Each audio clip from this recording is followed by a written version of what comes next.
The passage that we heard from the mother in the recording is the one we read a couple of days ago. It's on page 533,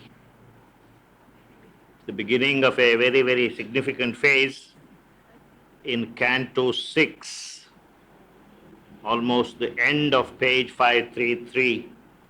Once as she sat in deep felicitous muse, still quivering from her lover's strong embrace, and made her joy a bridge twixt earth and heaven, an abyss yawned suddenly beneath her heart. A vast and nameless fear dragged at her nerves, as drags a wild beast in its half-slaughtered prey.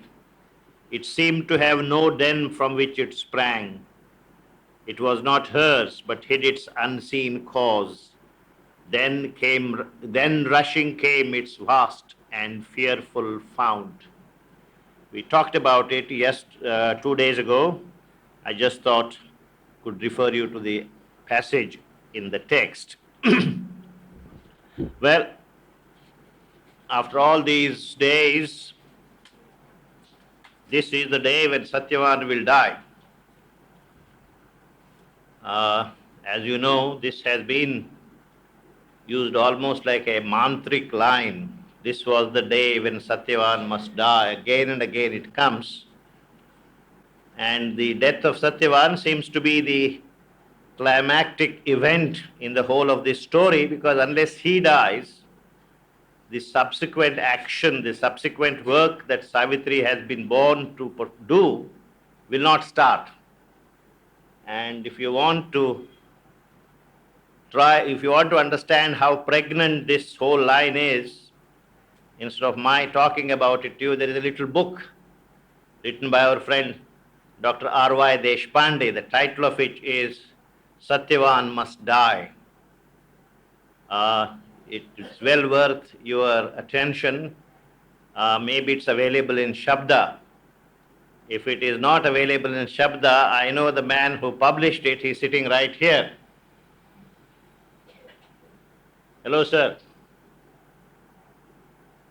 Satyavan Must Die. You have the book? Okay. You stand up so that they can all see you. It is also available in Shabda. Shabda. Okay. It's also available in Shabda. Vak. It's also available in Vak. Okay, now we have seen that this canto we started yesterday to read, was written by Sri Aurobindo in 1916.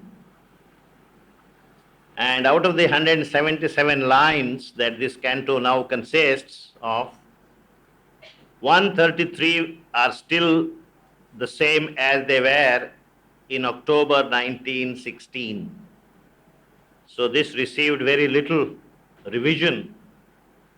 And I also read out to you when Nirodha asked him when he asked him what is now left, he said the book of death and the epilogue. He said we'll say about that later. So what reasons he had, etc., we won't go into it, we won't speculate about it. Yesterday I tried to explain why in my very, very simple-minded way, not a literary way, but a very simple-minded, common-sense way, it is appropriate that this canto is called Canto 3. Actually, why it's called Canto 3 was this part was Canto 3 of the original Savitri written in 1916, which was only 1090 lines, 1700 lines. At that time, this was Canto 3. So to remind readers that this has not received further embellishment or change or revision at Sri Aurobindo's hands, the editors must have thought it proper to call it Canto 3. So if you suddenly wake up, why is it called Canto 3? Then there is a footnote explaining why this is called Canto 3, etc. But as you know, he seems to have written in those days about 150 lines of poetry each day, because what is now Canto Book 8 and Book 9 and Book 10, he wrote all these in 3 days, 16, 17, and 18. And it must have been a real outburst of inspiration. But subsequently he came back to Book 9, he came back to Book 10, and Book 10 particularly, the last canto of Book 10, Canto 4, was expanded 18 times. It's now 18 times as long as it was in 1916, but for some reason, we won't speculate because it's a waste of time.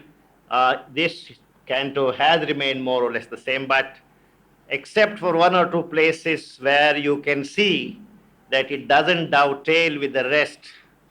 Uh, Otherwise, there is no indication to suggest that this is an earlier version in style, etc. It doesn't betray its earlier, that it was written, for example, 34 years before some of the other passages were written. By this time, Sri Aurobindo's epic style had more or less been set, more or less been formed. The general tone, the felicitous language that sublime poetry requires. Sublimity in poetry is a very, very rare thing, and we are not used to seeing sublime in poetry. So when you see sublime in poetry, for most modern readers, it is something they can't even bear, they can't even imagine somebody could write sublime poetry. Sublimity, they all think, is associated with the Greek times and Latin times and ancient times. Modern days are not for sublimity, etc. But this is the kind of style, this is the kind of uplifted kind of language that he developed for this particular epic. He had other kinds of styles, as you know, his narratives like Baji Prabhu and so on. There the style is of a different kind. It's a kind of historical narrative. Okay. Now we are on page 564, I think. Satyavan and Savitri have come out that morning. Savitri, for the first time, has sought the permission of Satyavan's parents to accompany Satyavan to the forest, and she has given a reason why she wants to do it. She simply says, I have heard a lot about this forest. I have heard a lot about Satyavan's companions in the forest, these companions being the trees, the lake, the birds, the deer, etc., etc. And he is ecstatic when he talks about them, but I haven't met them. So I would like to go and see who these people are, who these places are. So she comes out, and Satyavan is very excited for the first time. He is taking Savitri on a tour of the places where he grew up. And he has shown a part of that forest. According to our friend Deshpandeji, this is Jeshta Amavasya. In Jesht, in some parts of India, it's already rainy season. In Kerala, it is rainy season. In our Konkan, it is rainy season. But where Satyavan and Savitri were roaming around, probably the rains had not started. So as you can see, it is the peak of summer, and Amavasya, peak of summer. On that day, they were wandering around in the open sun. And Satyavan, if were all alone, would have been a little careful on other days. But by Savitri by his side, he was so excited. He was going on talking. And suddenly he realized that he has to collect some firewood. So asks Savitri to wait there, and he goes up a tree, and with an axe, he is trying to chop off the branch of a tree as Savitri is watching him. But as Sri Aurobindo tells us all the time, Savitri is not listening to anything that Satyavan is saying. Savitri is only listening to his voice, the cadence of his voice, because she knows any moment now death is going to strike him, and probably the sentence that is now coming out of his mouth, for all you know, may be the very last sentence. So with that kind of an attitude, she is receiving everything he is giving, and he doesn't know anything. He is totally innocent of this fact that this was the day on which he is to die. So he merrily sings a chant, a song, and he is swinging his axe lustily and so on. This is going on. And this is where we were. This is where I left you yesterday. But as he worked, his doom upon him came. The violent and hungry hounds of pain traveled through his body, biting as they passed. The violent and hungry hounds of pain. Pain chased every part of his body, through every part of his body, traveled through his body, biting as they passed. Silently, and all his suffering breath besieged, strove to rend life's strong heart cords and be free.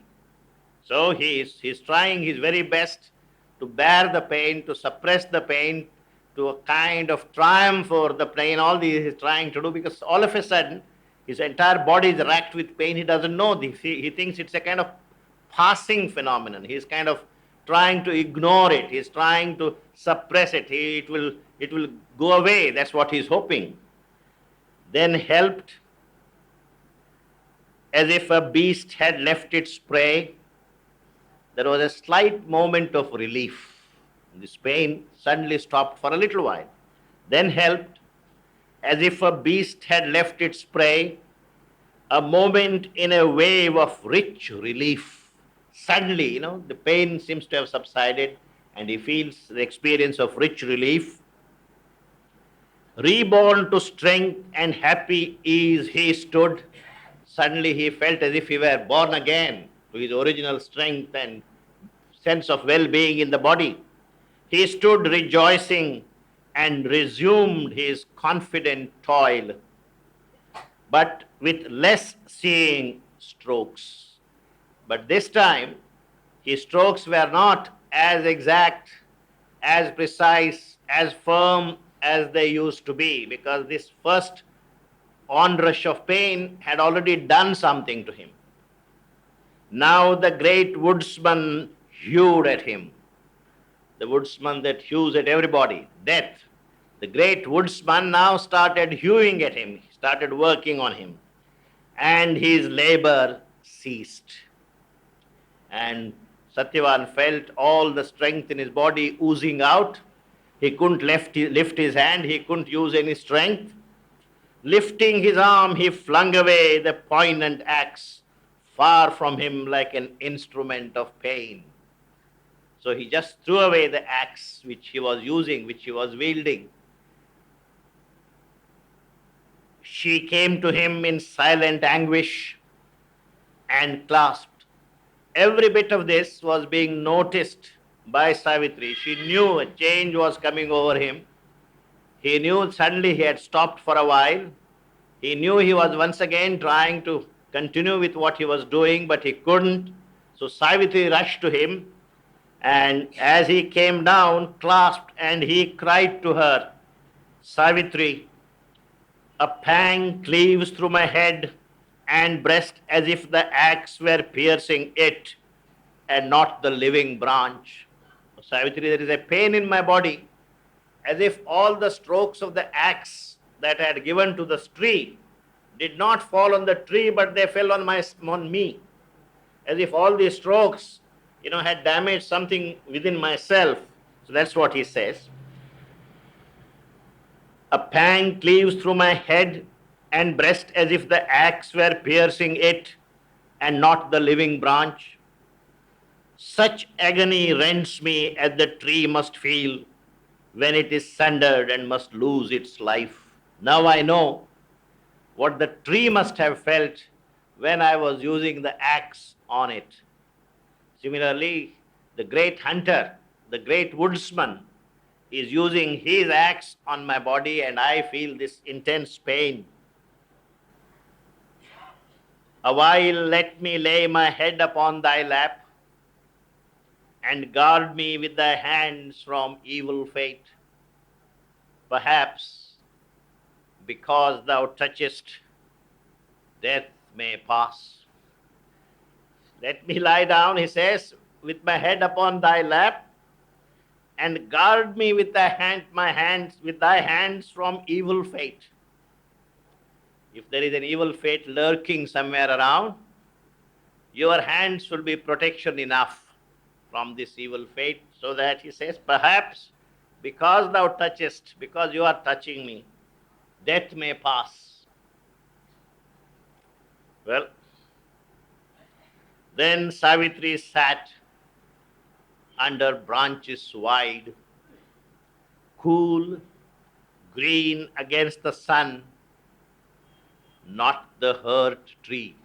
Savitri was careful not to rest underneath the tree which Satyavan had gone up on, and of it, one of the branches he was trying to chop off. She avoided the tree because, instinctively she felt the tree could not have entertained very many friendly feelings towards Satyavan, who was just trying to chop it off.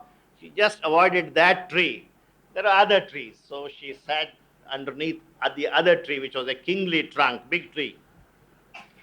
So then Savitri sat under branches wide, cool, green against the sun, not the hurt tree.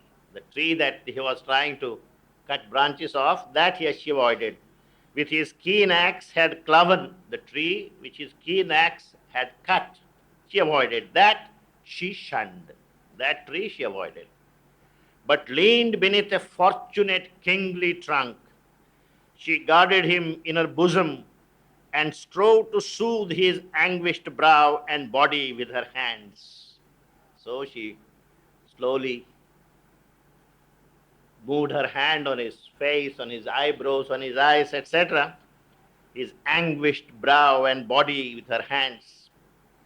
All grief and fear were dead within her now, and a great calm had fallen. Savitri had been preparing for this moment for a whole year. And all that we saw, all the yoga we read about in book 7, which consists of 7 cantos, all that going within, all that going beyond the mind, receiving the new potency, the new dynamism of the supramental, all this Savitri has now imbibed. So death is the last thing she would fear. So it's not fear. Most people would be paralyzed in a situation like this. But Savitri is not paralyzed. She has no fear at that point, no grief either. All grief and fear were dead within her now. And a great calm had fallen. The wish to lessen his suffering, all that concerns right now is his suffering must be minimized to the extent I can.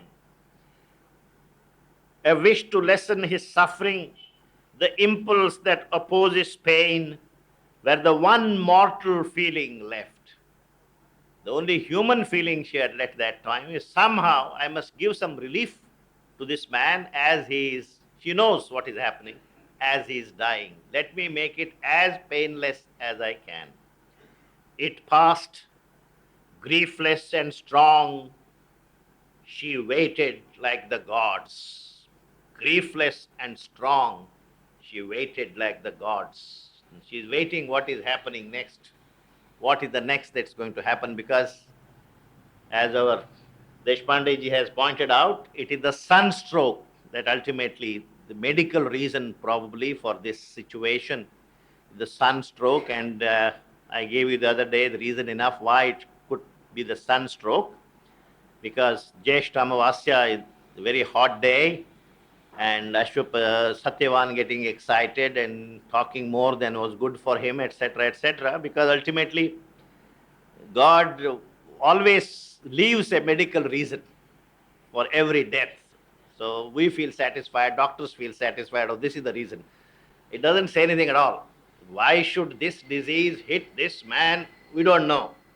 But everybody seems to be reasonably satisfied. Oh, this is there, oh, that's heart failure, this is kidney failure, this is this, this is this. So he doesn't just he doesn't want to leave a mystery behind, that he gives a reason for it. So in this case, probably it was the sunstroke, and I don't know whether in sunstroke there was an instant remedy and they couldn't think of, we don't know any of these things. Okay. But this is all you will find in that book, Satyavan Must Die. What could be the reason for Satyavan's sudden collapse? But now his sweet, familiar hue was changed into a tarnished grayness, and his eyes dimmed over, forsaken of the clear light she loved.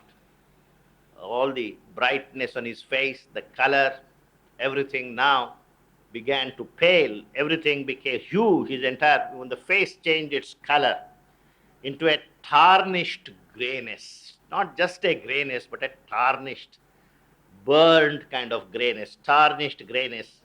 And the telltale sign, his eyes, which always had such brightness, looked very dull. Forsaken of the clear light she loved. Only the dull and physical mind was left, vacant of the bright spirit's luminous gaze. There was just enough of the physical mind. All the other levels of the mind had already stopped working. Only the physical mind was alive, which kind of takes care of the body. Everything else had stopped working. But once before it faded wholly back, he cried out in a clinging last despair, Savitri, Savitri, oh Savitri, lean down my soul and kiss me while I die. And he also realizes probably these are the last moments of his life, and this is what he says to Savitri. Savitri, Savitri, oh Savitri, lean down my soul and kiss me while I die. And even as her pallid lips pressed his failed.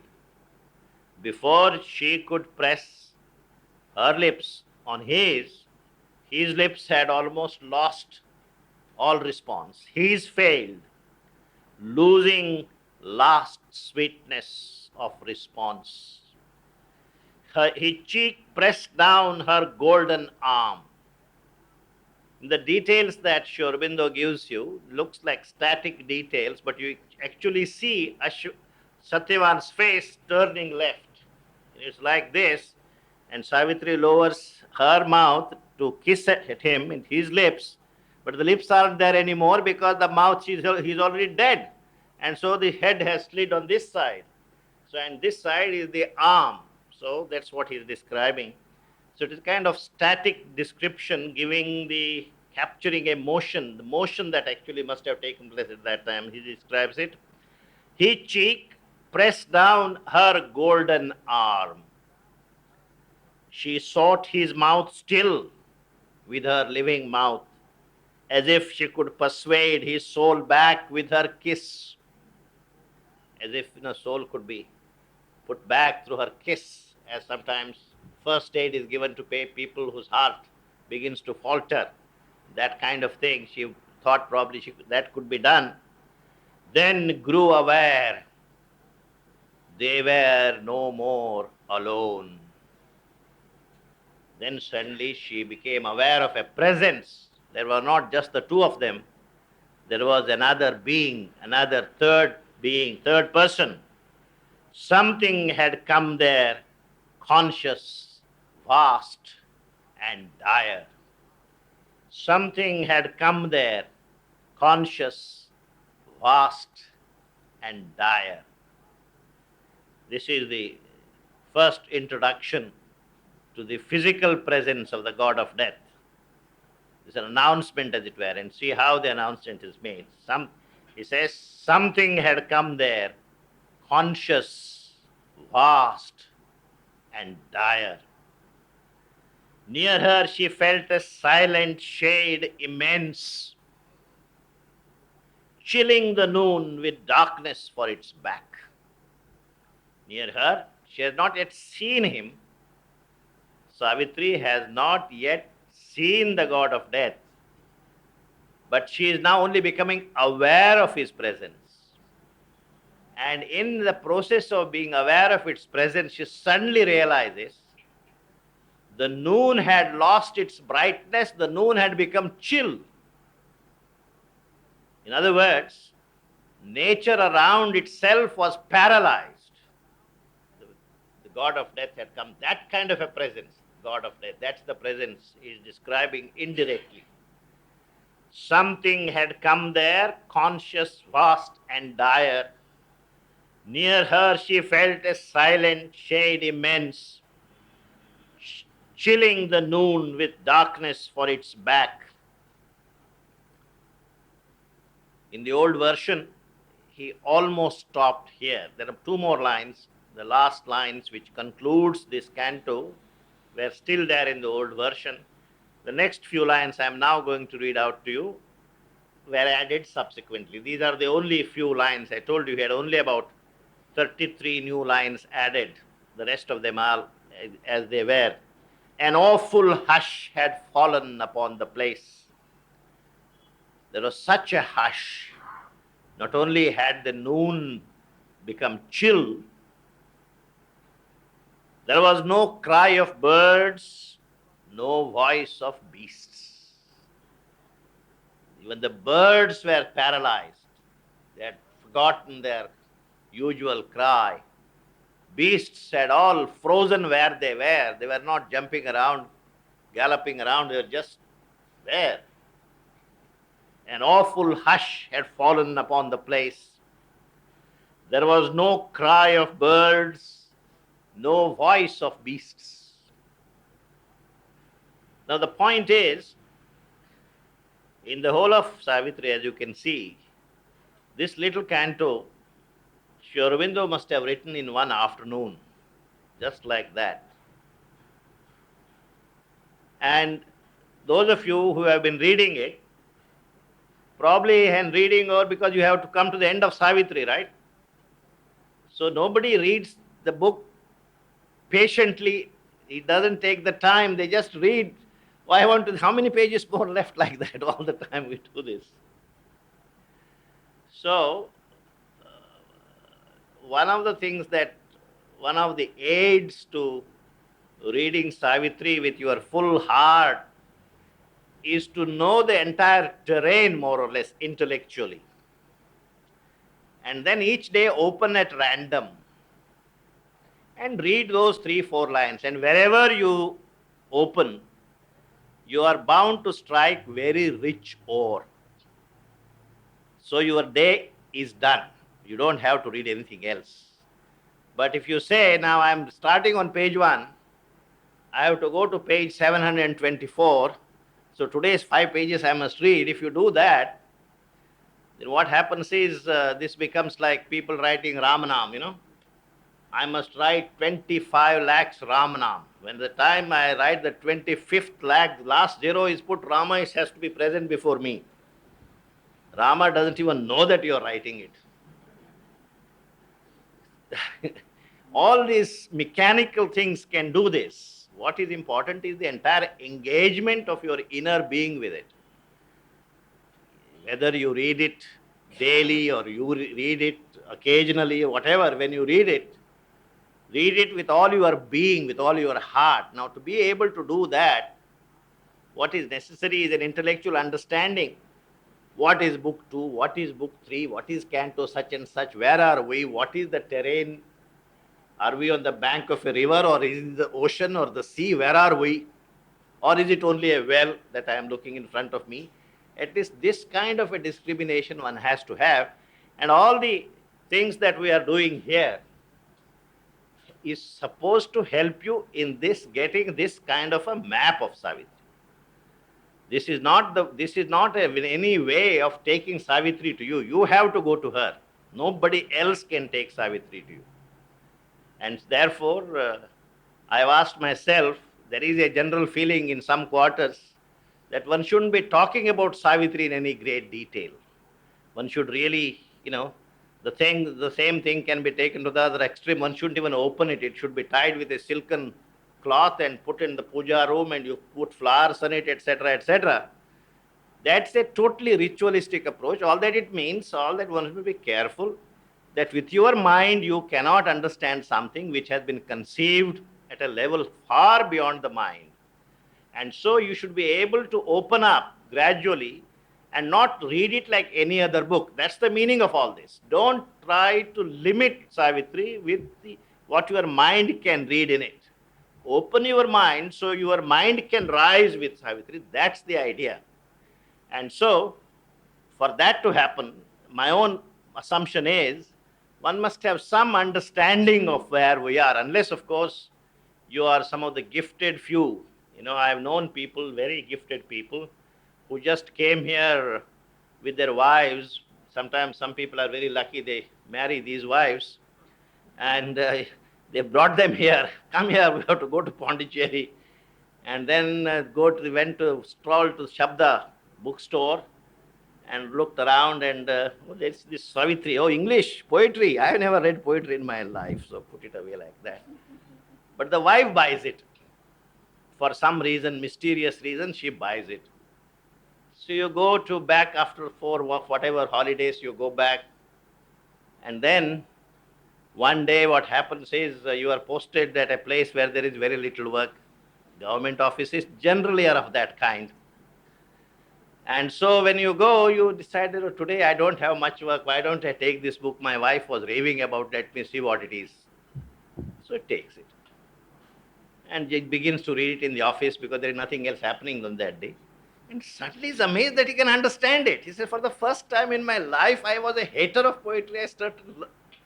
And lo and behold, this man started going to office every day with Savitri. Within 6 months, he has put in his papers for resignation.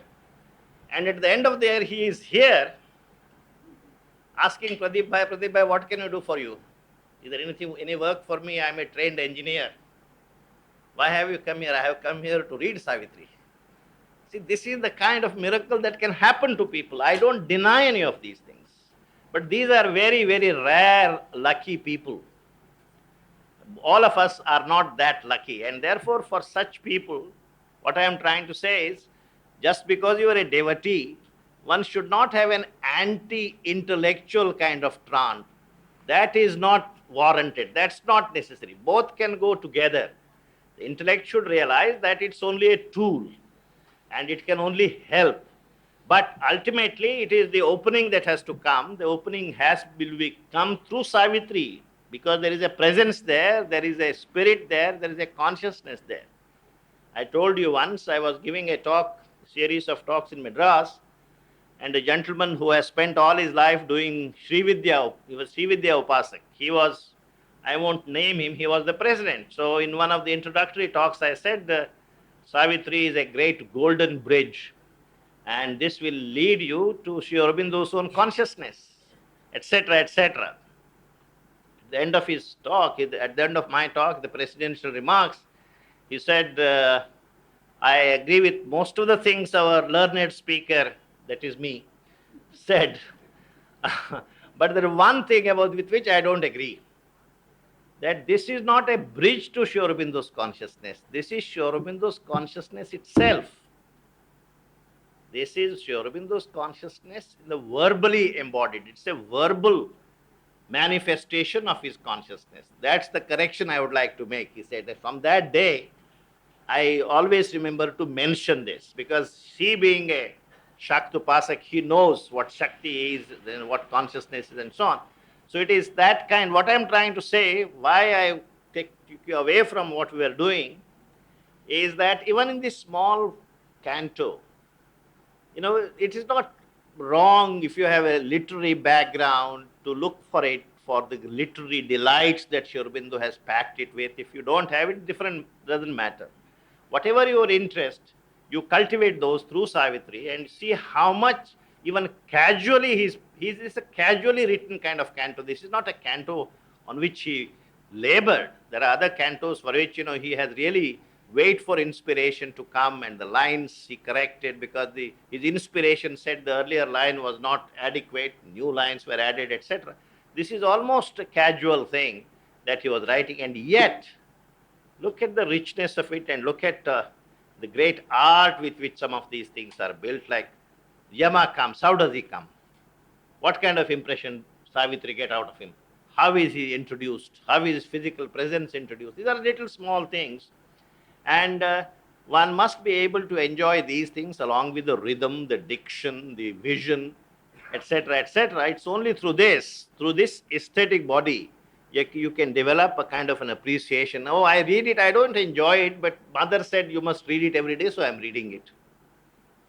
That should not be the attitude. What I am saying is, if you stretch a little more, there is honey dripping each line. And we must try to get at that point. And so, let us go back from what I am saying now, go back to the text. An awful hush had fallen upon the place. There was no cry of birds, no voice of beasts. A terror and an anguish filled the world. A terror and an anguish. Death does two things. It once terrorizes us, completely frozen, and anguish. That death takes away someone forever. There is no reprieve. We'll talk about it. There have been cases uh, as if annihilation's mystery had taken a sensible form. Annihilation's mystery, the mystery of death, annihilation, destruction, had suddenly appeared in a physical form. That was the god of death. How did he look? He looked as if all that you and I think of when we think of death had suddenly taken a visible form. That's what god of death is.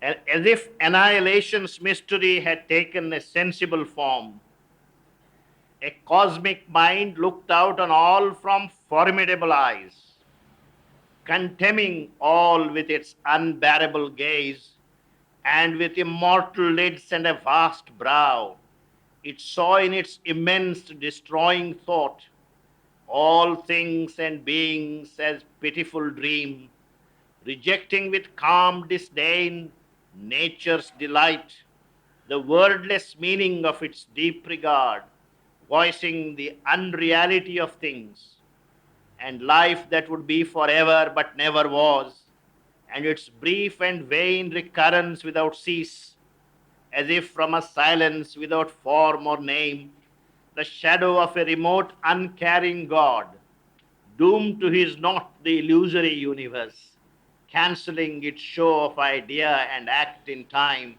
and its imitation of eternity. In this is a passage Sri Aurobindo subsequently added. Among the passages that he added was this one was one passage, where he not only describes death, but also very briefly, summarily tells us what death stands for.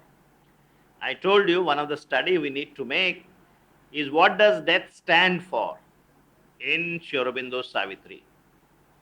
Uh, because as I said, I will have more to say about this. Some of these notions associated with death you have in the Puranas, you have in the Upanishads, you have in the Vedas, and in the Vedas, as I told you the other day, he is almost the name of the Supreme Lord. One of the names of the Supreme Lord is Yama.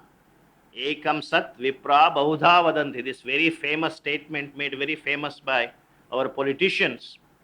In that, it occurs in that one of the names by which the Supreme is known is Yama. That name comes there. So the Yama is not just a god of death, a hideous, terrible character. He is the giver of immortality. We'll say a little more about it. And Vyasa himself, thanks to the notes of our friend Dr. Deshpande, describes Yama in these lines. See how powerful these lines are, the Sanskrit. Muhurtat eva chapashyat purusham raktavasasam. He comes, Lord of Death is coming, and how does he describe him? Muhurtateva chapashyat purusham raktavasavam baddhamaulim vapushmantam aditya samatejasam. How bright was he? Aditya samatejasam. Shamavadatam raktaksham pashahastam bhayavaham sthitam satyavatah parshe nirikshantam cha tameva cha. Probably you don't understand its meaning. I don't either. At least I didn't in the beginning. So what it means is this is not very difficult. If you really look at it, Sanskrit is the easiest language, most misunderstood. That's why the mother said we must all learn Sanskrit, right? It's a very easy language because all these words are in our languages too. Except that the sandhi, etc., makes each word look so big and difficult. But if you can analyze the sandhis and take out each word, it's very easy. Muhurta tevat, within a short time, Savitri, cha apashyat, she saw. Apashyat is to saw. What did she see? Present, purusham, a bright person, Raktavasasam, in red attire. Somebody she saw immediately who was in a red attire, with a baddhamaulim, with a tiara on his head. How was he? Vapushmantam. Vapushmantam, handsome. God of death is described as a very handsome person, Vapushmantam. In fact, Sri Aurobindo makes him handsome later.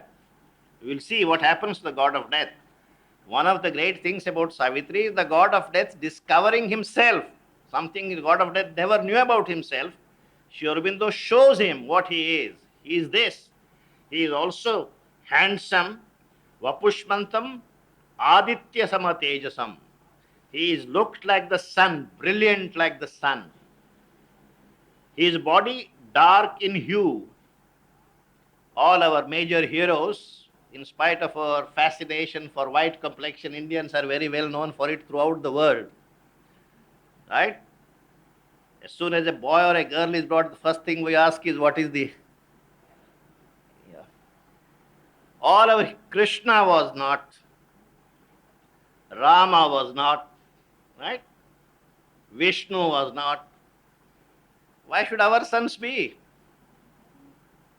I don't know. So here also, the god of death, he says, Shama Avadatma. He was dark in color. His body was dark, but lustrous. All that you need is good health, well-built body, etc., rather than fair.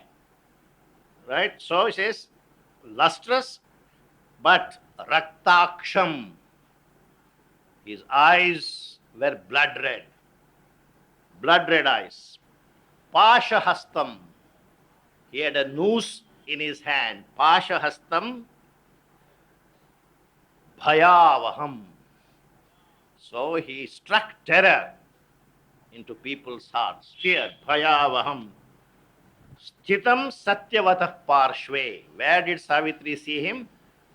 She saw him standing by the side of Satyavan. Where Satyavan was lying down by his side, she saw this god of death. Nirikshantam cha tamevacha. What was he doing? He was with one pointed gaze looking at Satyavan. Now this is the description that Vyasa has given. So beautiful description. And once again, as you know, Vyasa has written the whole of this story, narrated the whole story. The main part of the story with which you are concerned may be about 300-400 lines. So he doesn't have much space to describe Yama in great detail, but in this small verse, he has done a very, very good job. So let us see how Sri Aurobindo described. We have seen part of it. A terror and an anguish filled the world, as if annihilation's mystery had taken a sensible form. A cosmic mind looked out on all from formidable eyes. Contempt is not a very commonly used word, which simply means view with contempt. Contemning is to viewing, regard, looking at everything with contempt. Contemning all with its unbearable gaze. He has a kind of haughty dismissal of everything. Oh, what is this? Human being, creation, all this. This show should not be allowed to go on. I am going to crush this one of these days and finish this off. This contemning, that kind of a utter disregard, he had in his very eyes looking at the whole thing. You have already seen the god of death once in another form. Remember when we were reading Canto 6, Book 7, after Savitri had come down from experiencing all those things, the supramental vision, etc., suddenly, this is a passage which Mother read in what we heard this morning. Suddenly, there was a gap, there was an abyss that yawned almost underneath her heart, and the inconscient said, how dare Savitri, you enjoy this bliss and this, your personality, etc. In my world, I won't allow you to do this. You can't do this. This is my world. I allowed this world to grow, and I have the right to wipe it out. This is my world. We have seen this. This is an aspect of death. This is also because death is at the almost rock bottom of the inconscient. Death is that consciousness, that awareness, that spirit, which is totally intolerant against this creation. And is one, is this creation should cease and everything should go back into the inconscient. All this comes out in various forms. All the cynicism, all the evil, etc. These are all various manifestations of death. We'll see that how Sri Aurobindo describes or discusses, develops this whole notion of death. It's very, very unusual. And with the immortal lids, he has an unbearable gaze, and with immortal lids and a vast brow, it saw in its immense destroying thought all things and beings as a pitiful dream. It doesn't matter if he thought it was just a dream. Is it a pitiful dream? Such an insignificant, pitiful dream. Rejecting with calm disdain nature's delight. Whatever little things in which nature takes delight, he just can't tolerate it. That's why, if you have something good happening to you, don't celebrate it too loudly. The mother always used to caution people, don't start voicing the unreality of things. When he looks at it, he feels from his very look that, oh, all this is unreal, this is not true. And life that would be forever but never was, and its brief and vain recurrence without cease. Ultimately, what is it? The people are born, they die, again they're born, again they die. This is a transient, transitional drama going on, but why people take it so seriously, I don't understand. So, death has a total contempt for all this. As if from a silence without form or name, the shadow of a remote, uncaring God, doomed to his naught the illusory universe, cancelling its show of idea and act in time and its imitation of eternity. See, we are all imitating as if we are here going to be forever and ever and ever. It is true, isn't it? One of the questions that Yudhishthir had to answer is, what is the most surprising thing about this world? Yaksha Prashna, remember? About when you talk about Mahabharata to the Indian audience, thanks to the TV serial, I don't have to give the detail now. Everybody knows what I'm talking about. Only 10 years ago, Yudhishthir, which Yudhishthir, sir? People had this problem with Yudhishthir. Now they know exactly which Yudhishthir, whether he's the eldest brother, second brother, third brother, everybody knows. Well, one of the things, what is the most surprising thing about this world? Yudhishthir says the most surprising thing is, although we see death all around us, and although we know everybody who is born is bound to die, we somehow secretly hope that we might be an exception. And most of the time we behave such. And so people have poo-pooed it. The only one person who said, don't suppress this idea, keep it alive, it is significant, is Sri Aurobindo. And the mother, they simply will come to that. They simply said that death is a bad habit, we must get rid of it. It may be difficult. If you have been a smoker for 40 years, you know how difficult quitting smoking is. It's difficult. We have cultivated, later on you will see, scientific evidence which says death arrived rather late in the evolutionary journey, and death came accidentally, and because death had to come for a certain purpose, it will be there until that purpose has to be served. Once that is not necessary, death will disappear. I don't know whether Sri Aurobindo and his mother had read this scientific evidence. I don't think this evidence at that time was available. Now more and more scientists are believing that the nature of our cells of the body is not death but eternity. Death is a mistake. And so all this, there is a whole new world of death, life in death, that Sri Aurobindo and the mother have opened up, and we'll talk about it as we go along. But for the present, I know it's tea time or juice time or whatever time, she knew that visible death was standing there and Satyavan had passed from her embrace. These two lines come from the 1916 edition. Okay, we'll come back at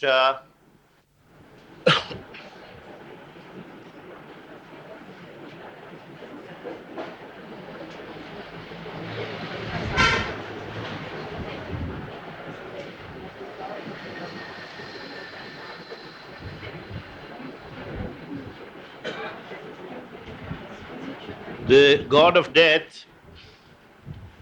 We just met in book 8 will continue to be with us until the end of book 11. 3-4 books.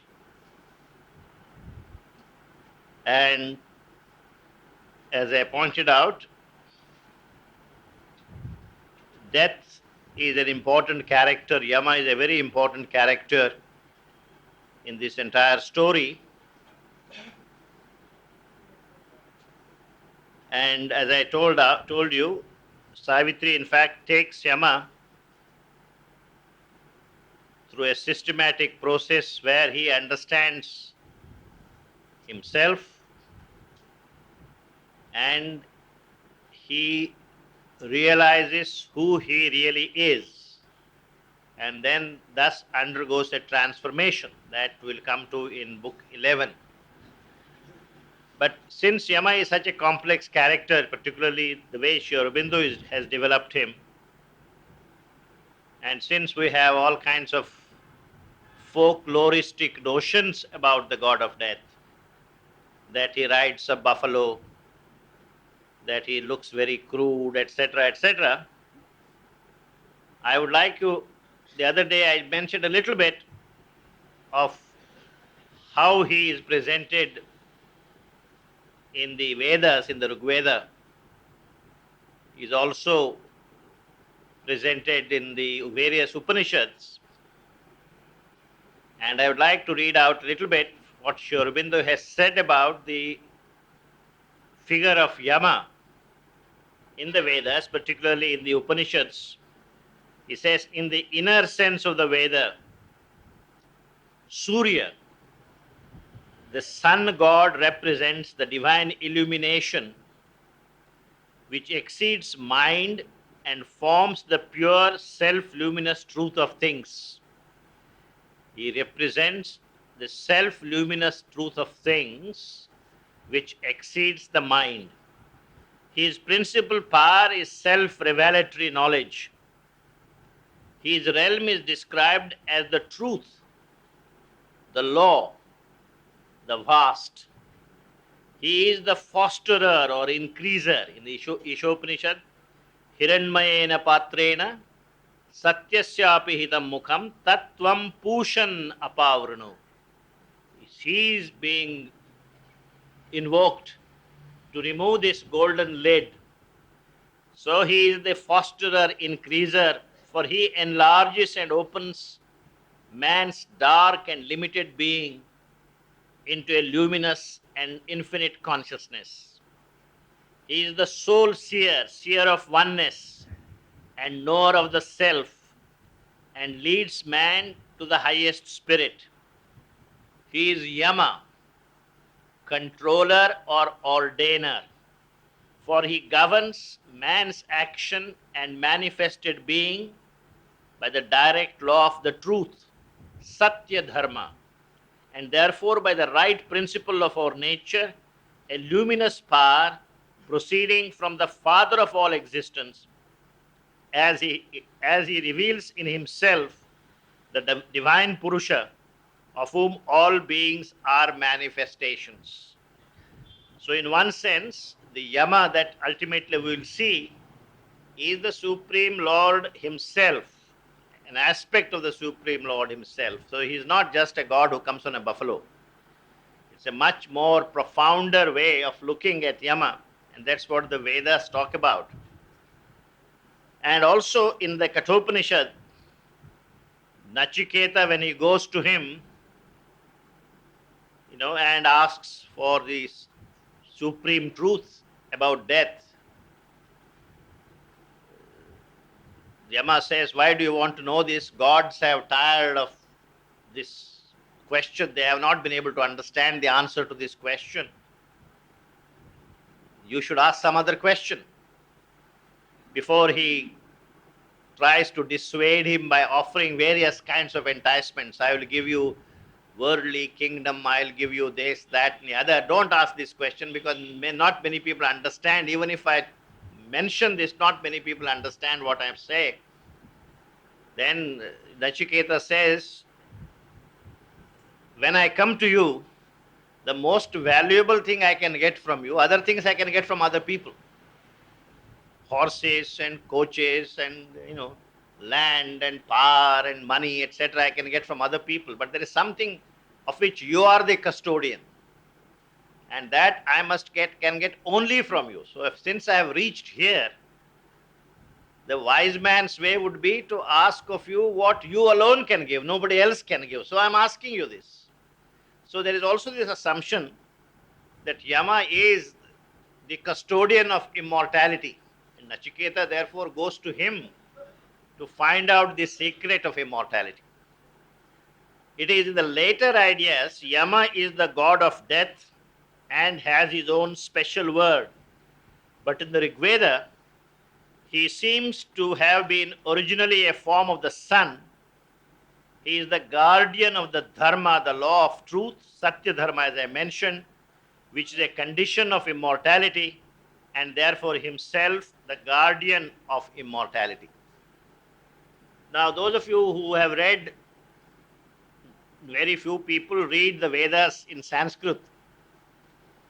They read about the Vedas from Indian Pandits who got their doctorate in Cambridge and Oxford, or what these Western scholars have written, and their writings are a very rich source of confusion and misunderstanding. Because there is a very famous, I mention this because there is a famous dialogue between Yama and Yami. And this is a very famous, the Yama is also one of the meanings of Yama is a couple or a twins. That's what Yama really means. Yama is supposed to have a sister, and she is Yami.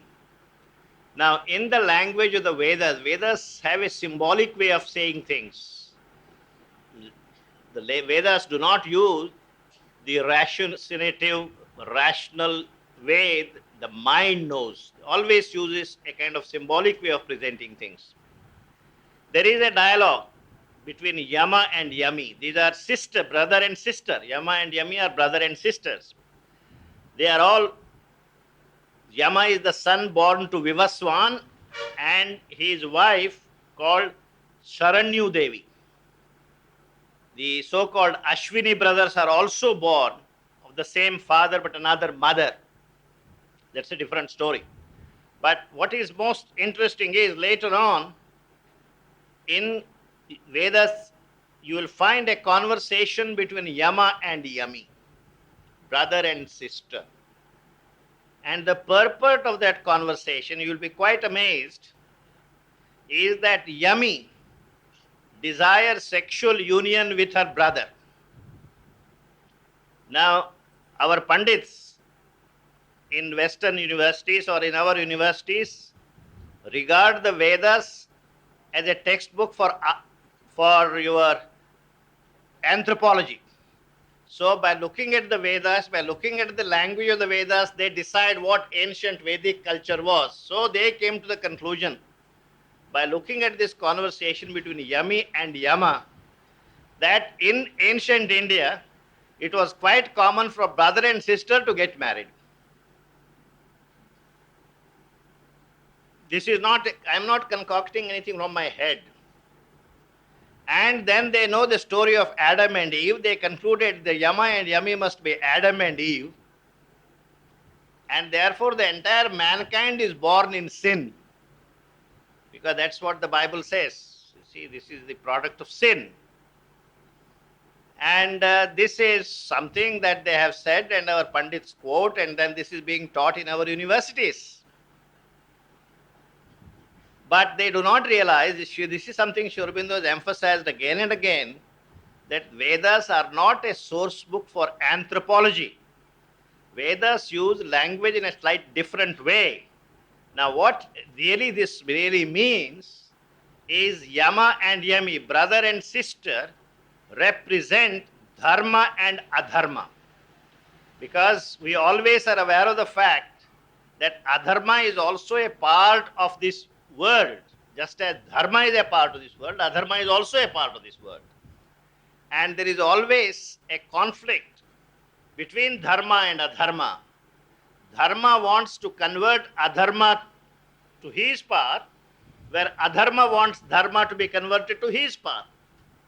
And ultimately, this is an attempt where adharma wants to seduce dharma and follow her path or his path. So Yami is feminine.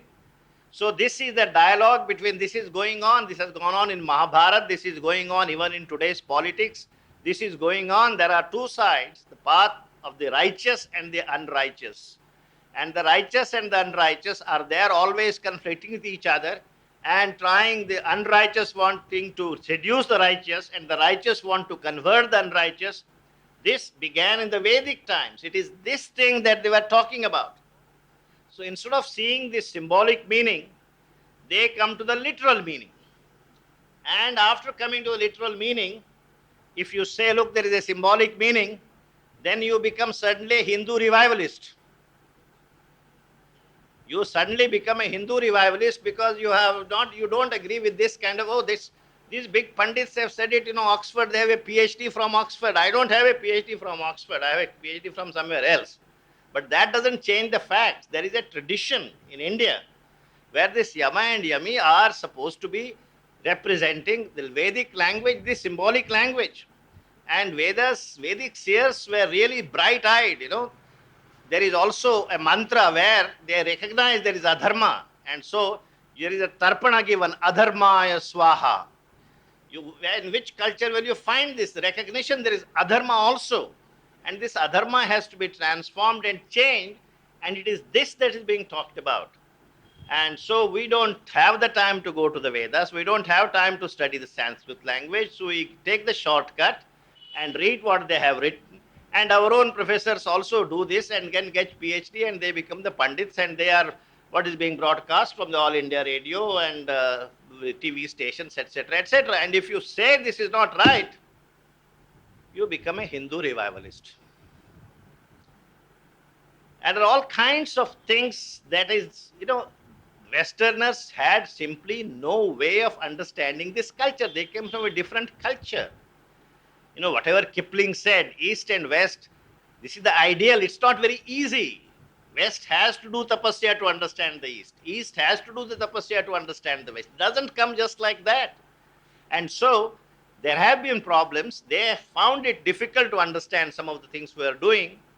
And so because of our weakness is what? Our weakness is the popular mind, the educated mind has no understanding of Sanskrit tradition.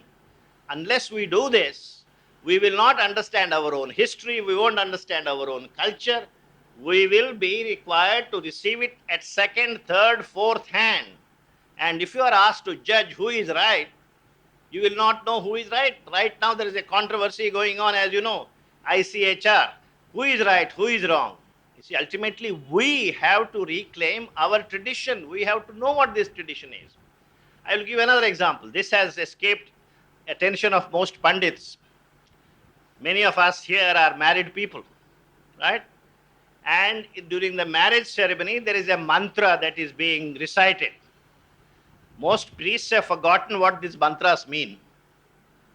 Of course, we don't understand what the mantras mean. At one time, at least the priests understood what the mantras meant. I don't mean all priests.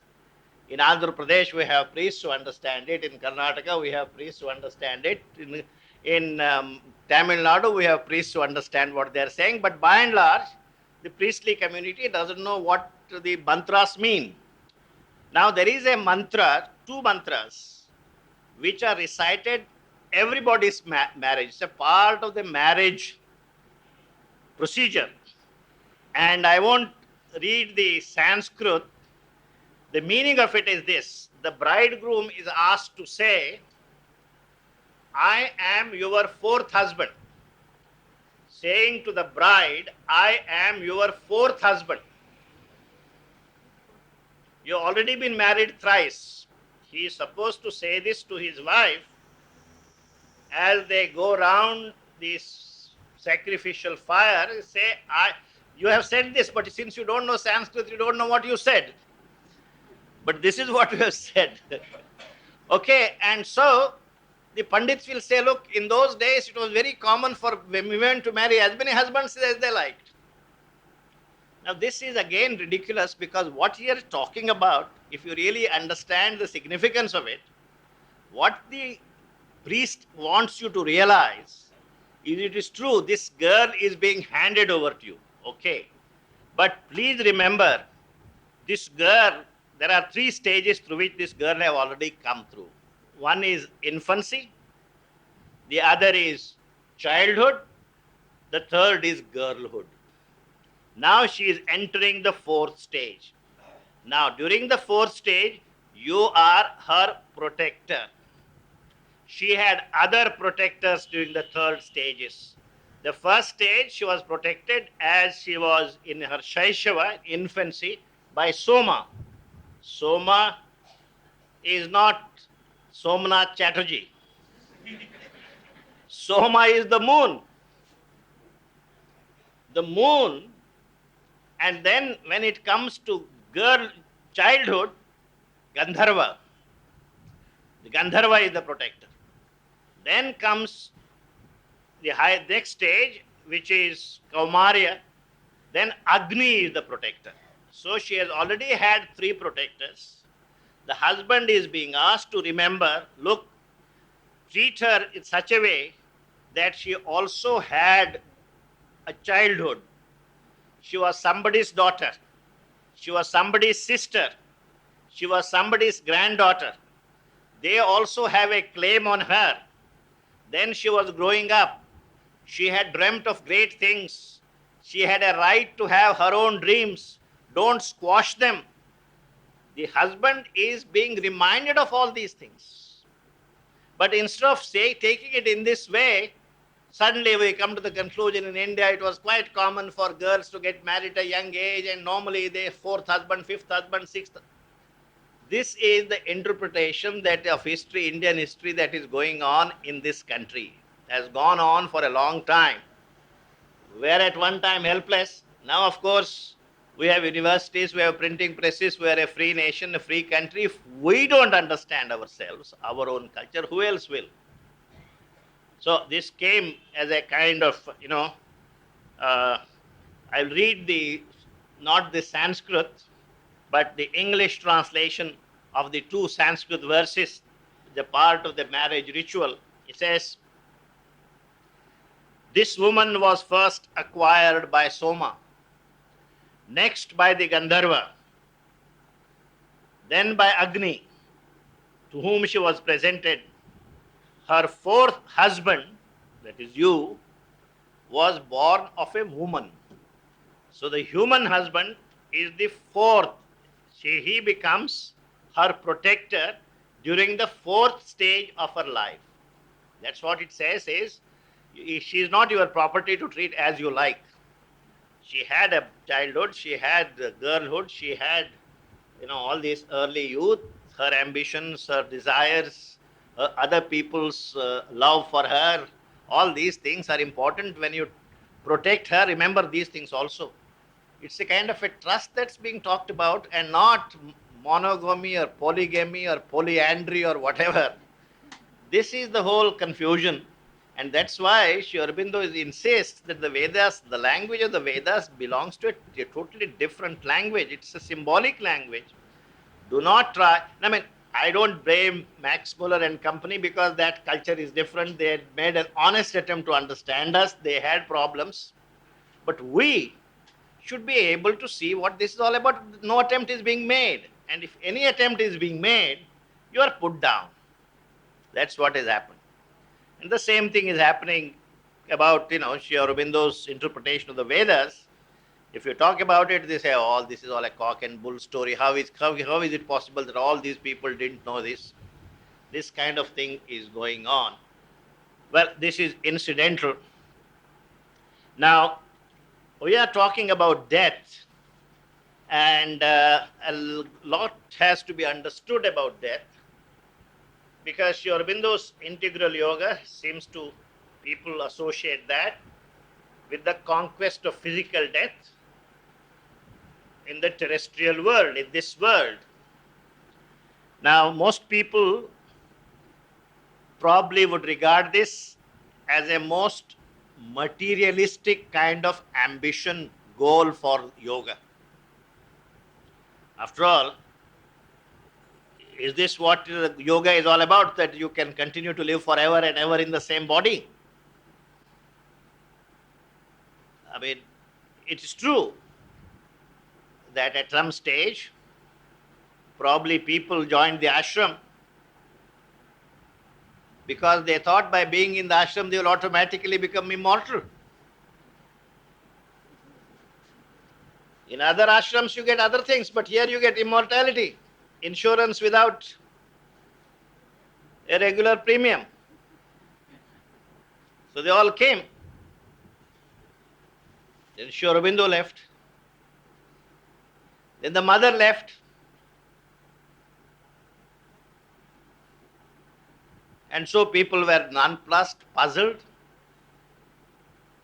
The source of it is they didn't ever try to understand what Sri Aurobindo and the mother actually meant when they said, one of our goals is physical immortality. What exactly did they mean by that?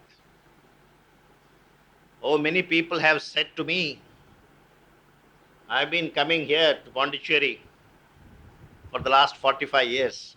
I was a student when I first came here. Some people have been whispering to me in my ears, mother gave the impression that she was going to be immortal. And everybody trusted her. They didn't read the books, they didn't do anything because mother was here and she was going to be here forever and ever. But when Sri Aurobindo's Samadhi was being constructed, you know already that she had provided for another. You see, but she never talked about death, never sentimentalized it, because that should be our attitude. That we should never be contemplating on death, because most of us are so terrorized by death. Once your pension papers are proceeded, you already are nervous. And the mother says, we'll see later on what her attitude was. Exactly what does it mean to say we want physical immortality? Do you want to be in the same body? If God were to come to me and say, Professor Nadkarni or doctor or whoever you are, I am very pleased with the good work you have been doing for many years. I will make you like, one of these Puranic characters. We have quite a few Puranic characters. Vyasa, Hanuman, Ashwathama, they are all immortal. You will also be immortal in your body. I will say, oh Lord, don't punish me. Because an immortal body with an imperfect consciousness will be hell. Because already by about 95, 96, we become more or less vegetables. To be a vegetable for 4 or 5 years is all right, but forever and ever to be a vegetable, that's not what Sri Aurobindo and the mother meant.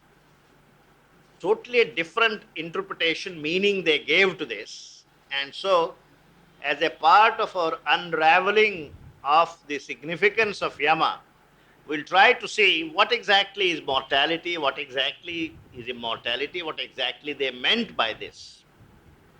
Now, the secret of death, as you know, has been the subject of probe for ages and ages. And I said in the morning that there are myths in all cultures of people who have defied death. In the Western culture, in Babylonian legends, we have examples of heroes who have defied death. And in our own Puranas, we have at least 7 characters who are supposed to be Chiranjeevis. Some of them are like Ashwathama is a Chiranjeevi. Vali is a Chiranjeevi. Vyasa is a Chiranjeevi. Hanuman, Vibhishan, Kripacharya, Parashurama. These are the 7 Pauranic characters who are supposed to be people still now refer to the having met Hanuman. I haven't come across anybody who has met Ashwathama. Better they don't meet him. Hanuman, I have seen met people or have heard about anecdote stories where they met Hanuman. Hanuman is still living. So all that I'm trying to say, I'm not, don't say, the so and so person in the society beach office said he had met Hanuman. I haven't met him. But I'm only saying there is a reference to stories, books, and so on of Hanuman. What I'm trying to say is that there is in all cultures, there is this kind of a feeling that death really is alien to us. And so we erect these hero figures who defied death. Then we have Satyavan, it's a part of our Indian myth, tradition. Savitri Satyavan is not just, doesn't just first come in Mahabharata. It's a Vedic myth. And Sri Aurobindo has taken the Vedic myth, and whatever is a Vedic myth, by the time it comes to the Puranas are like, in many ways, there's like Bollywood films. They put flesh and blood to it, make it look very attractive, etc., etc., and sometimes the original inspiration is lost. The original purity, the significance of the myth, the Vedic myth is lost by the time this whole thing comes to Purana. But because it has become a Purana, many people know about it. If you go back to the Vedic myth, you will find, again, Satyavan and Savitri, the original, the general impression is, this is a story which extols the virtues of wife's fidelity to the husband. So a wife has to be a pativrata. Husband doesn't have to be a patnivrata. That nobody talks about. This is a kind of thing, and my university friends, they're very learned people, they ask me very often, why is Sri Aurobindo in the 20th century once again repeating the old male chauvinistic story of wife had to do for her husband for a change? Why didn't he reverse the roles? You could have shown that Savitri died and Satyavan tried to save her. It could have been a reversal of roles, etc., etc. All these kinds of things are being said. So, this story of Savitri, as you know, primarily all Kathakars, they all, when they talk about women, they hold this ideal, shining, bright ideal of a wife who had this fidelity, and because of it, she got so much luster and strength and dynamism and tapasya that she conquered death, etc. But this is not the original inspiration of the Vedic myth. Sri Aurobindo, in a note appended to the newest edition of Savitri, talks about the original meaning of the myth. It comes right here. In the very first page of the new edition, what exactly the Vedic myth stands for. Now, if you read that, you will see it's a tremendous symbol that the Savitri Satyavan legend has. But by the time it comes to the Puranas, as I said, it has become one-sided. It has become the extolling the wifely qualities, etc., etc. This is what happens when things come to Purana. But there are these stories in the Puranas. Then we have also the example of Trishanku. You understand Trishanku? You have heard of him? Vishwamitra tried to send him directly in his body, but he was neither here nor there. He was kept hanging loose in the sky, Trishanku. Then the only person who seems to have gone to the other heaven is Yudhishthir. All the brothers fell by the wayside. Yudhishthir finally went along with the little dog. You know the story? I don't dare talk about Mahabharata anymore.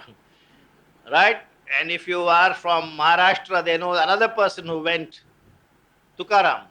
Sant Tukaram went on the gods themselves sent him an aeroplane and he went in a body. So what I'm trying to say is we have this racial memory that somehow death is alien to us. Although it's an ineluctable fact of life, it has been a part of life. Everybody who is born has died. And yet, there is something which says this may not be true for all time. We don't dare admit it. Our subtle physical, our sensational body, etc., have admitted it. They have accepted it because this is a habit. We have repeated years after years after year for several million years.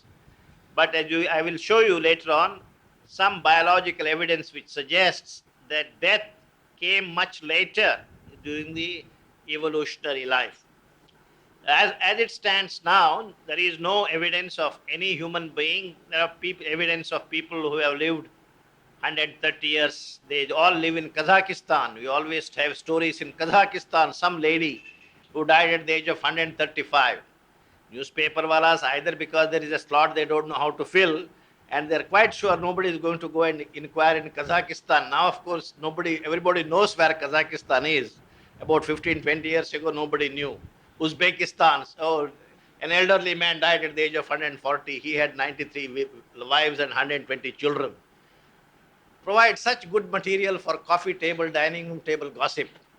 But by and large, 100 to 150 years, let us say, except in some cases, we still hear of great yogis who have defied death for 200-300 years. I have no means of either saying these are all just stories or legends, they are true or not. I tend to believe Sri Aurobindo himself once refers to a saint who lived more than 150 years. So it's quite possible that there are yogas, there are yogic kriyas which enable you to live beyond 150 years, but 100 to 150 years is the outside limit as it is. But as I said, the mother and Sri Aurobindo have taken up this. One of the goals of their yoga is the radical victory over the process of physical death. And that they think is possible here in terrestrial life. But the first point to note, and I will read quotations from Sri Aurobindo and the mother, that this seeking after physical immortality is in no way related to the finite being's blind and egoistic attachment to the body and bodily life, or his fearful shrinking from the mystery of death. There are two things. Mother has a beautiful essay called Four Ways of Conquering the Fear of Death. She says, before we die, the fear of death finishes us off. So she has a beautiful essay on 4 ways of conquering death. If you read it, you will find it's a wonderful essay. It gives you practical common sense, it gives you yogic insight and all that. But Sri Aurobindo says, as for immortality, it cannot come if there is attachment to the body.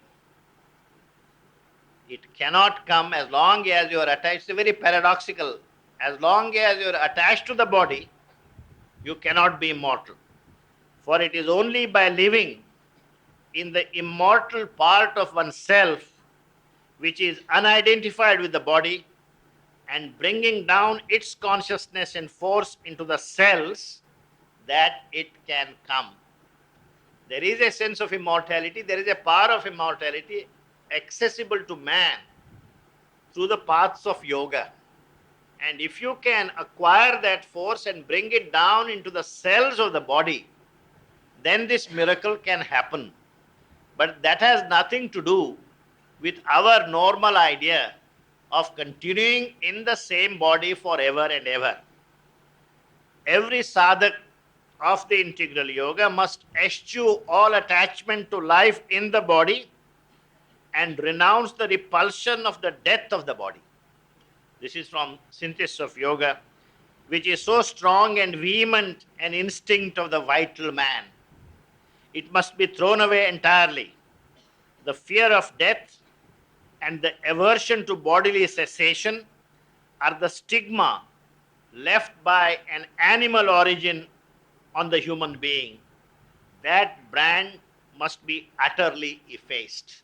So the first thing is this egoistic attachment to the body and bodily life, and the fear of death, the terrorization of death, you must be free from both these. Mother has categorically said that he who fears death has already been conquered by death. He who fears death has already been conquered by death, and one can conquer only that which one does not fear. You can conquer death only if you do not fear death. She has attributed several reasons for this fear of death: the spirit of conservation, the concern for self preservation so as to ensure continuity of consciousness, the recoil before the unknown, the unease caused by the unexpected, incalculable, and perhaps behind all that, hidden in the depth of the selves, the instinct that death is not an inescapable thing. They keep harboring this, that death is not an inescapable thing, and this must go down, this message must go down to the cells. If we begin to see this and feel this, maybe after 500 years, 600 years from now, this feeling may be a part of the human makeup. Now, as soon as you are 55, 56, if you're slightly limping, what happened? Arthritis, is it? No, sir. I'm slightly limping because something has slipped and fell and something happened. Your heart all right? Fine, sir. My heart is fine. Everybody is sending you the negative suggestions. This is what we are. We have impregnated our consciousness with vibrations of death. And on the other hand, we want to be immortal. How is it possible? The first thing is, this is what the mother meant. This is why she hated to talk about death. This is why even she knew somebody was going to pop up in 2 days, she never talked about death. She only talked about living and growing and all this, because we are here to live and to grow. Death may be just an interlude that takes you away and brings you back, and again you continue to grow. Why talk about that interlude? That's what her attitude must have been. And so this people have mistaken, and they whisper into my ears, Mother gave the impression she was going to be here forever and ever, but she just left. How stupid can we be? This is the story that's going on. So he says, there are two questions which are important. What is the meaning and content of immortality? What exactly do we mean by immortality? Soul immortality. What evidence or proof do we have to suppose that a soul entity is distinct from and independent of our body? First of all, I want a proof that we have a soul. Second, I want to find out that soul is immortal. If you give me two things, then I'll prepare to proceed. Of course, now we are talking of the year 2001. Sri Aurobindo confronted these questions in his writings in the heyday of materialism in 1914 and 15, when the Life Divine was being written. And in one of his books, there is a book called The Problem of Rebirth. There he talks about it. What is the proof that you are immortal? What is the proof that honey is sweet? There is proof. Leave some honey on your table, ants will come. What is the proof that it is the sweetness of the honey that drew the ants? This is how the human mind goes on, all kinds of questions. Do you mean to say that ants like only sweet things, they don't like other things? This kind of question goes on. So Sri Aurobindo has a neat answer. He says, the soul needs no proof of its rebirth any more than it needs proof of its immortality. The soul needs no proof. If you want the proof of immortality, if you want to feel that you are immortal, then you can't do it on something that is as limited as the mind. You want to stick to the mind and you want to understand how man is immortal. You read all the books in the world and you will never get any proof. But the experience of immortality, you see, you want to see whether the sun is shining or not, all that you do is go and stand out in the open. The sun is pouring down, and every pore of your body is feeling the heat and the light. You don't ask a scientist, is there a sun, sir? What is this happening to me?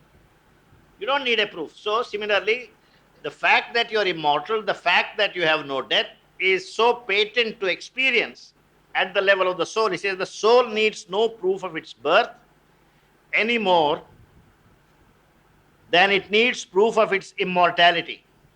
For there comes a time when it is consciously immortal, aware of itself in its eternal